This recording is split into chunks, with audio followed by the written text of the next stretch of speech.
Hello everyone, I am Ayushi Suryavanshi and today I will take you to the deep dive of an interesting topic CSS colors and backgrounds.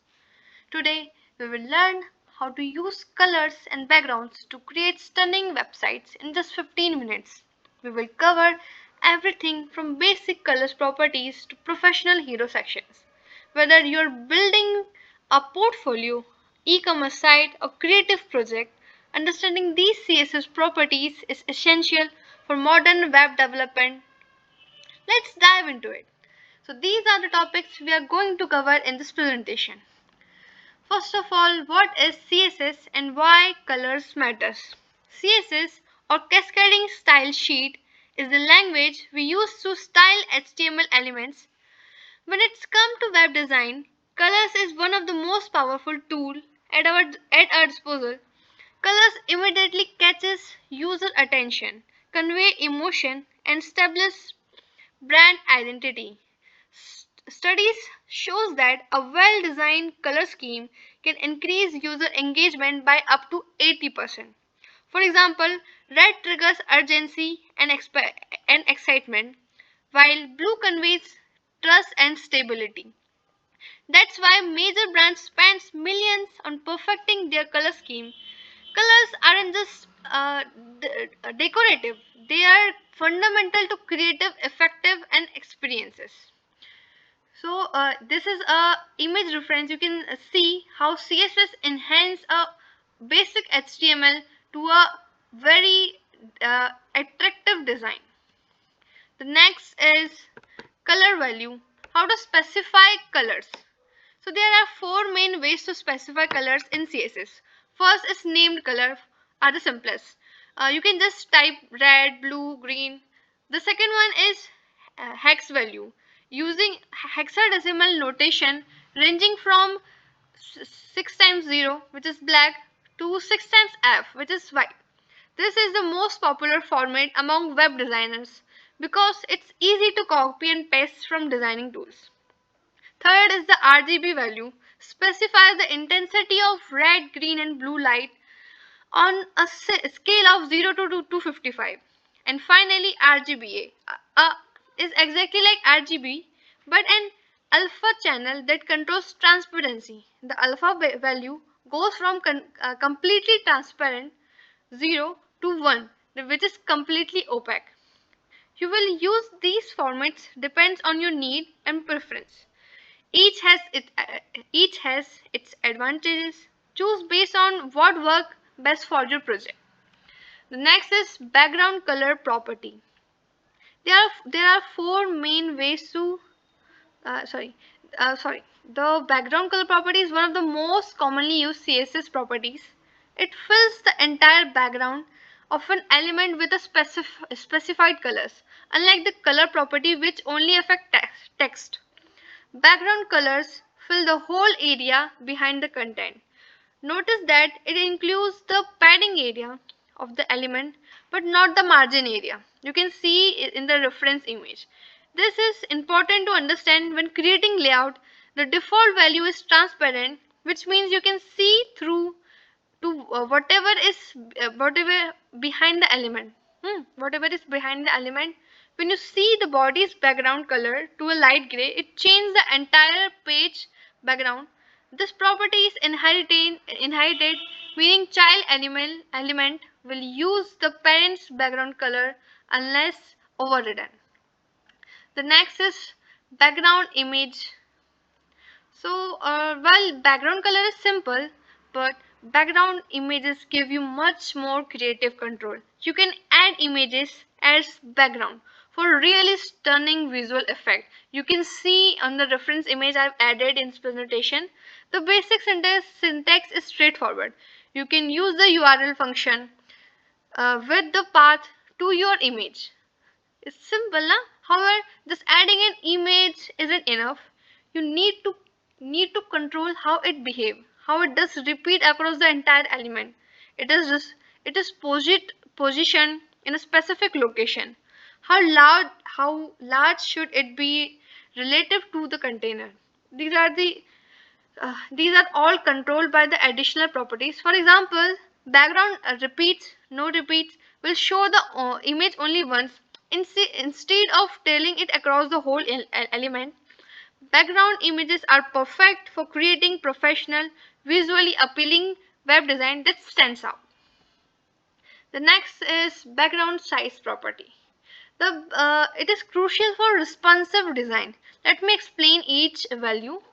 Like auto, the first one in the reference image is auto, keeps the image at its original size. And then the next is cover.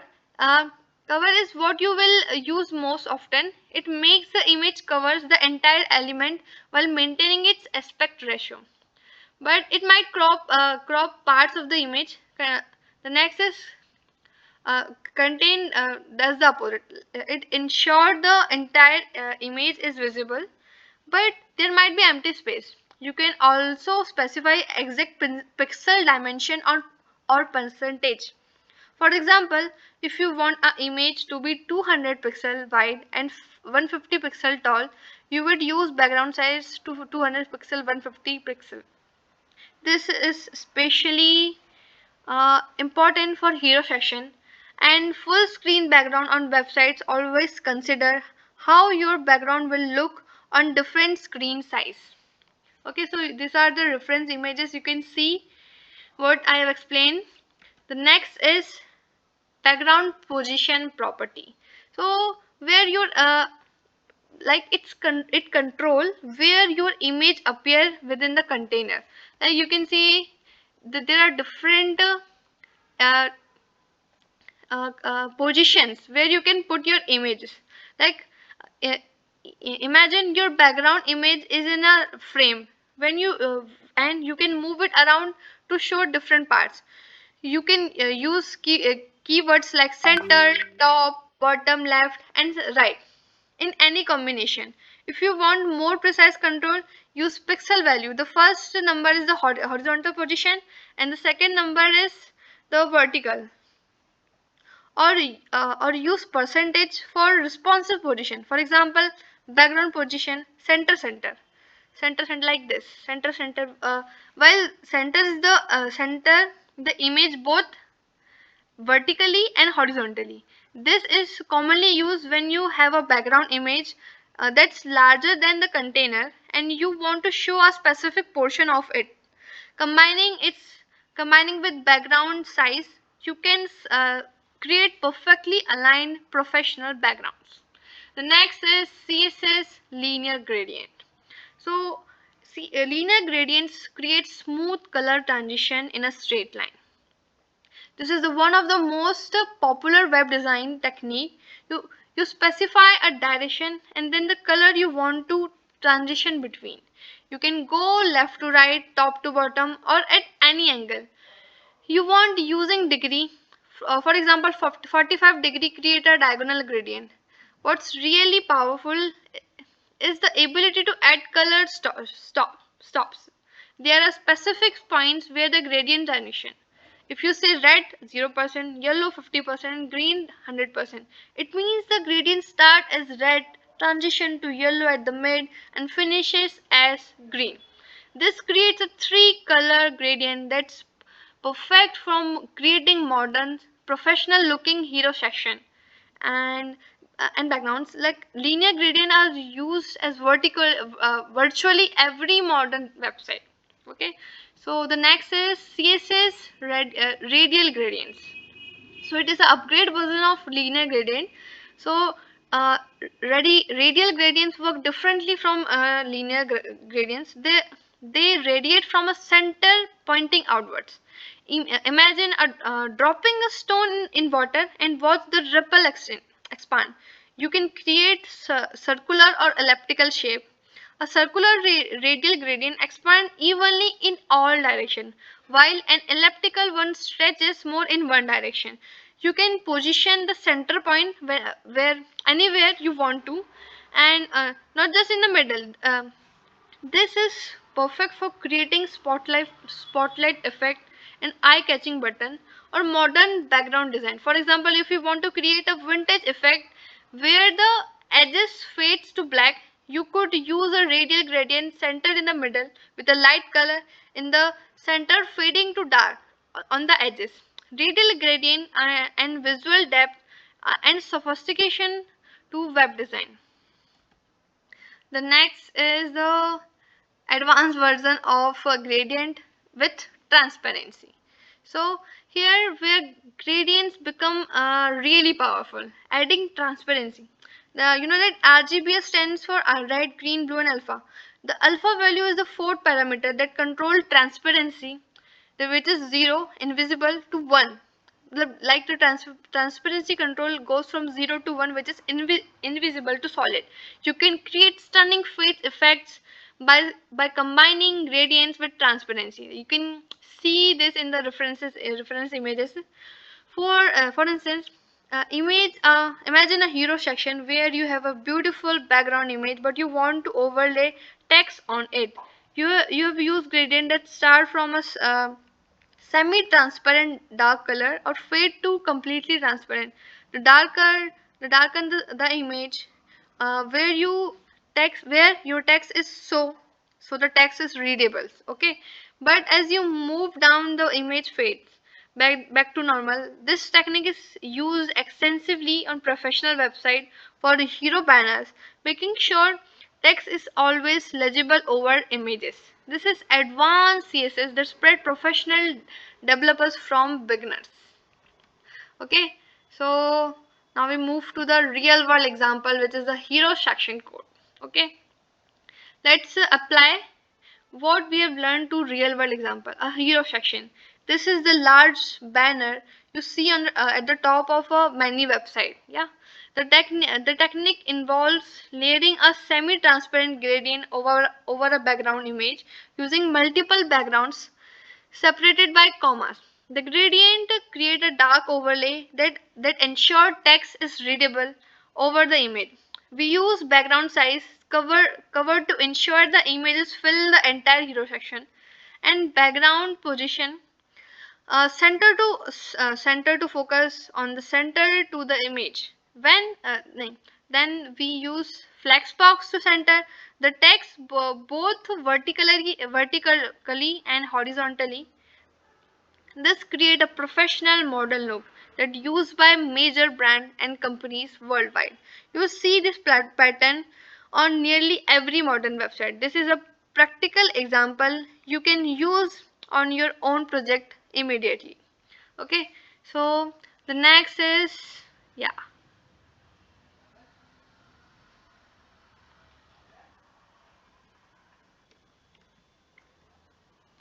modern CSS dark mode. Okay, so one of the biggest trend in to 2025 is dark mode support. Users now expect website to respect their system preferences for a dark or light mode. There are two approaches. The traditional method uses CSS variable and media query to detect the user's preference. When they set their system to dark mode, the CSS variable automatically update the modern approaches available in newer browser. Use the light dark function, which automatically select the appropriate colors based on their user preference. This isn't just about looking cool. Dark mode reduce eye stress in low light environment and save battery on all screens.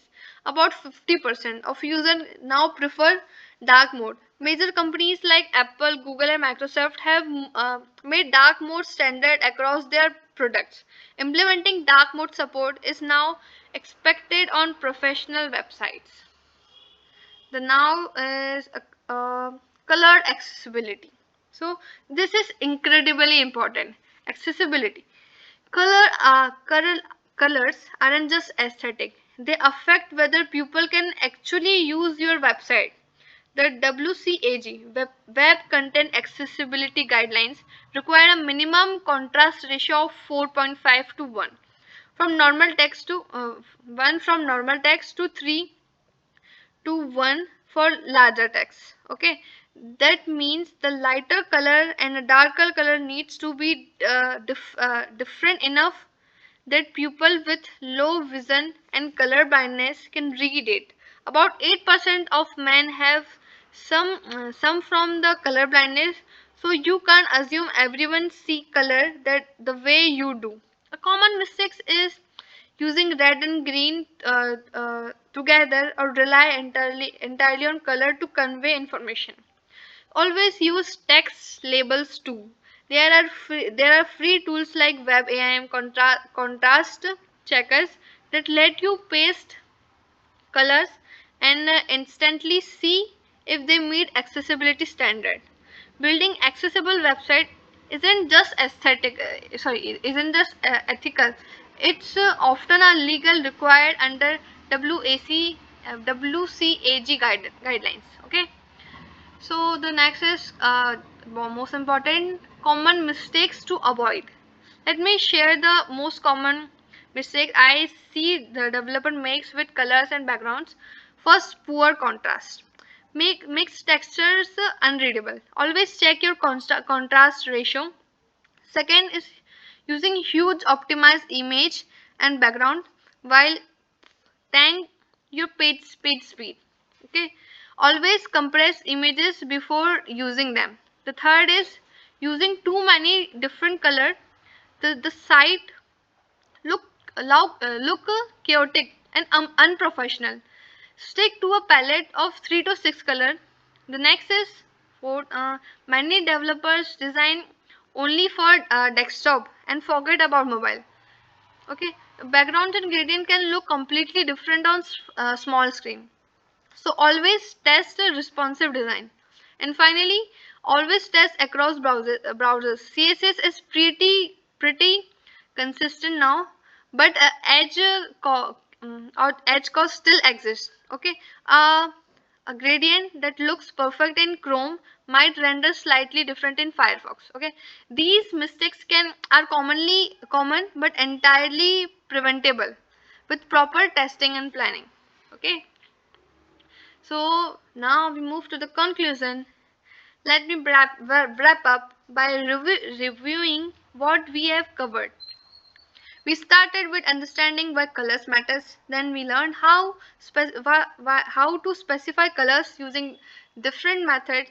We explored the background color property and how to add background images. We learned to control images with background size and background position, and then we discover how linear and radial gradient create modern professional design.